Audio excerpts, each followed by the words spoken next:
free your mind. Free your mind. That's what they've been telling you. Your mind, your life force, that is their machine. And they hijack it through all the various means so they can use it as a weapon for their cause. So when you free your mind, you take it back. You take back control over your mind. You take back control over your vision. Hey, Inspired Tribe. How's it going? Welcome. My name is Nolan. Today, it was really important to me, and this kind of has been coming through, to talk about something that once you realize and understand this, the whole game changes. We are being confronted and bombarded with repetitious programs in this outside world every day. And our mind is like a computer, right? It absorbs whatever it hears the most and whatever it perceives the most. That's how it's going to create its perception and your beliefs and what you're going to base your decisions on. So if this matrix program runs all the time, we need to run our minds even more. There's one theme that keeps coming up, and that is how this cult or the cabal or this dark force has one singular goal, really. And the singular goal really is to control our minds. And here is why this is so important, but more importantly, how the future is changing because of this, because people are finally seeing this and changing it. So when people think about who creates the future, then they go, okay, who's in charge? Who has power over processes? Who can make important decisions? And then in their minds, they go through, okay, politicians, that's a certain level of power. Then the money system, the big corporations, big tech, big pharma, that's a certain level of power that they have. And then there's, these big think tanks or the George Soroses or the Bill Gateses or these organizations. That's in the perception. There's a lot of power there. And these people really have power to create the future, right? That's the perception. But really, these people aren't as much the creators of a future or the future as it might seem. If you think about the origin story, any origin story, it's almost always the same. In the beginning, and here's the fallacy, in the Christian religion especially, people say in the beginning there was the word, God's word. No. In the beginning, there was God's or the creator's thought. But thought in itself is a little misconstrued. We are not quite there with understanding what thought really means. There's a bigger word for this. What really creates the future, it's called elementals, elemental pictures. And on Earth today, there are a handful of people that understand this to the fullest extent. So what they understand is that we have this divine spark within us. We've been given some of the same properties that the eternal consciousness, the creator, has. So our minds are capable of actually creating reality. We know this, right? We know this now. We've studied this, whether that's through quantum physics or spirituality or simply through living life. We know that our thoughts, when they're combined with strong feelings, when they create strong images, we can actually co-create the physical reality around us. But these people, these few people, understand the deeper meaning of that. And what that means is they seek to implement their vision and have their vision be the future. So these people are free from all kinds of time restrictions. They don't need to work. They don't need to manage anything. All they do all day, every day, is they are immersed in their deep thoughts and create these elemental pictures and images. And because they've been taught this over many, many generations, they've been initiated by their forefathers and foremothers. And so they have learned the art of creating these images in depth, much more than most of us, even though we're working on this. But what they do is, because they know how to create these images that are so strong that they become the strongest image, they then, through this, manipulate bigger and bigger groups underneath them to do the physical deeds, to take the physical actions, to manipulate physical reality, so these images actually manifest in physical reality. This sounds very theoretical, but it's really how creation and how creation of physical reality works. And so the reason why they want our minds constantly occupied, why this system is even created in the way it is, where you need to get up early in the morning and you have a million things to do, and you need to work and you need to worry about stuff and pay bills, and you're constantly distracted, is because what they don't want you to find out is that you hold the same power, that you have the same ability to co-create the future. And I'm not talking about you starting a company or you putting programs into action. That comes later. The fundamental intrinsic power through your mind, your creative mind, and through the God-given, creator-given creative force to actually create the future. And so they are occupying the whole world with their programs, so people are distracted constantly. The difference is when someone actually makes it out of the loop, out of the rat race, and they actually get quiet and get calm and do slow down and let the world be the world for a while, they tap after a while into this true creative power. And I strongly believe that the sages of the past, you know, whether that's Jesus or Krishna or whoever we want to talk about, the sages of the past did just this. They removed themselves from society. They went somewhere to secluded places, and people think that's where they received the wisdom, you know, of the creator. Yes, I totally believe that. But even more so, they created an extremely powerful and strong vision, elemental images that were imprinted on the quantum field or the creative field. And then they went back to society, brought about their teachings that connected with these images. And so they've created movements and ideas and have spread wisdom that lives on, even though it's been watered down, but it still lives on. And the reason why this is so important here is because what these dark forces want to do is they want to use your mind as a weapon. They want to use your mind as a weapon because they don't want you to use your mind as a creative tool. Because think about this. In the past, before the 1940s, 1930s, before radio and later television came into play, it was much, much, much harder for mass visions to reach masses. They had speeches, they had preachers in churches, they had books, but there wasn't a medium that allowed for millions and millions and millions of people to see and hear a message at the same time and have it imprinted on their minds. And so what they want to do is use our minds to be their echoes. Not for us to use our minds creatively, but to use their visions. So they put it in movies, they put it on the internet, everywhere, in videos, they put it everywhere.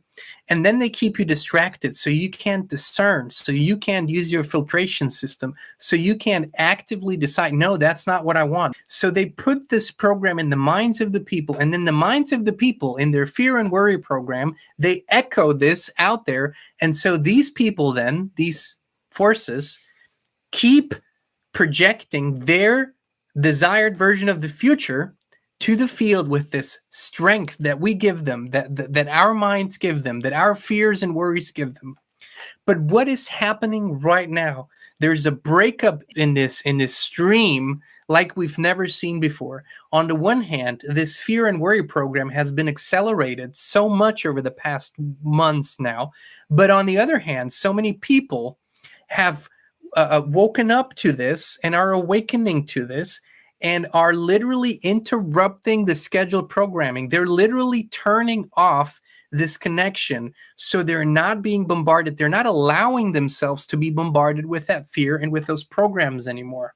When you go into a quiet space, that when you meditate, that when you actually connect with this true, authentic creator and with this energy, you tap into this co-creative power. And then, and this is the beautiful thing that we have now, the greatest potential. That's why there's a glitch in the matrix now. That's why something is happening. That's why you see it's like the program is crumbling or something. It's because people are turning off the connection to these worry, fear programs that are out there. They're simply cutting the cord, and they're going within, and they're realizing, no, I have something else in my heart, something else completely. And then they're beginning to envision what might a beautiful future look like. And this is where you begin to tap into the power of elemental images. When you can truly begin to envision, imagine, dream, daydream, and fill this daydream with true, authentic feelings of joy, of anticipation, of freedom, of authenticity, then you are on the verge of co-creating a new path for yourself, but also in concert with others, for all of us and for the whole world. This is what the powerful momentum is. And if you can bridge the gap from thinking that these groups and organizations, through their manipulating of reality, create the future, to know that we have a much stronger creative force in our hearts and in our minds that actually creates the future. If we can realize that, we will become so much more attentive, and we will become so much more aware of what we actually dream about, think about. This is a two-step thing, because on the one hand, we are seeing certain things happening right now that require some sort of proactive action from us. That's the immediate things that are happening, like these truckers, right? They have an immediate threat to their livelihoods, to their children, to the freedom. And so they are taking proactive action to promote a vision of freedom. That's one aspect of this. That's where we are active in the physical reality. It is very important. But then the next and also so important step is that we actually go into this creative mind.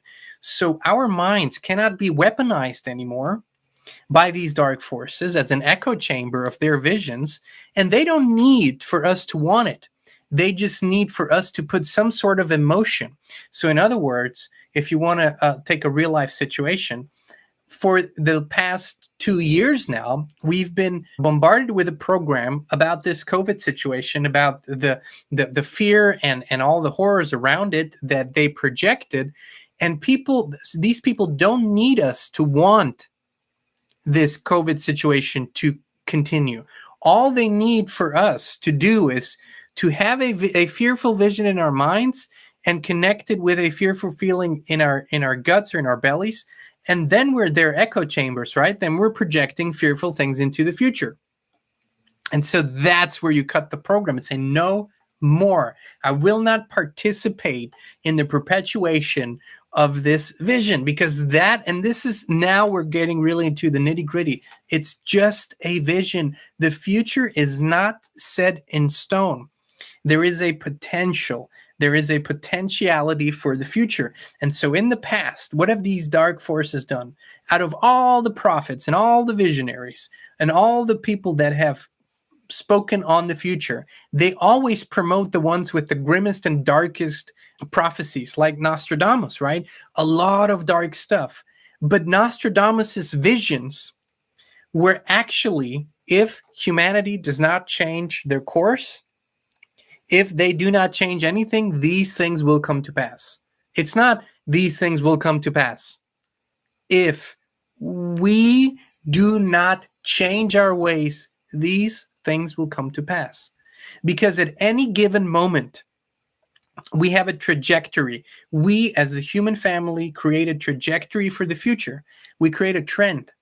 If we don't interrupt and change the trend, then that's what's most likely going to unfold in our physical reality, right? But if we change the trend, as we have done oftentimes, then a new vision for the future can emerge and actually manifest. And this is what we're doing right now. We're changing the program. This is why this is so important, why the meditations are so important, why the daydreaming and the envisioning is so important. It is not about ignoring what's currently happening. It's overriding the program for what's to come. We shall not allow for any politician, for any TV personality, for anyone any longer to use our mind as a weaponized echo chamber. People have asked us, how do we withdraw energy from the system? That's the first thing. Cut the cord to believing the stories that are perpetuated in media and politics. They're just stories. But then what are we projecting? What are we putting into the field? Think about this. If you have been given a mind, if you have been given a soul, if you've been given free will, then you have the potential to be just as influential with your elemental images as anyone else. But it requires focus, because you need to retrain your mind from being reactive, just reacting to what's happening around you, to becoming an active co-creator. And that's why we have, for years and years, truly worked on reprogramming ourselves. First, deprogramming, realizing what are those beliefs that we've been instilled with that don't serve us. Then reprogramming, which means replacing those negative beliefs with beliefs that do serve us. But not just any beliefs, authentic, truthful beliefs. There's so much power, so much energy that's being created right now, because people are realizing this on an intuitive level. They don't really know yet how this mechanism works. They don't know about elemental images and how powerful they are, but they feel that if they focus on the feeling of freedom, if they focus on a future where their children are free, where they can play in the streets, where there's no fear, where there's no restrictions and mandates and not an overbearing, controlling government, if they focus on a future that has beautiful nature in it and it has friendships and kindness and love and beauty and joy and all that in it, they feel better. They feel a lot better. And all of a sudden they see a potential. All of a sudden they feel possibility. And all of a sudden ideas come up, and they meet others that feel the same way. And next thing you know, there's a truck convoy, or there's a protest for freedom, pro something, pro freedom, pro kindness, pro human, pro people, right? So this is the momentum that we're seeing right now. And we can tune in spirit. You can tune in your mind. You can enhance this vision. And the beautiful thing is, you don't have to limit yourself as to how big this vision can be, because these dark forces, they don't limit themselves. This is how the future is really created. And right now, there's a glitch. There's a glitch in the matrix, and glitches are amazing opportunities. And for those of you who've actually watched the movie The Matrix, the original movie, what was the number one message in that movie? One message, 3 words that hopefully everyone truly took from that movie.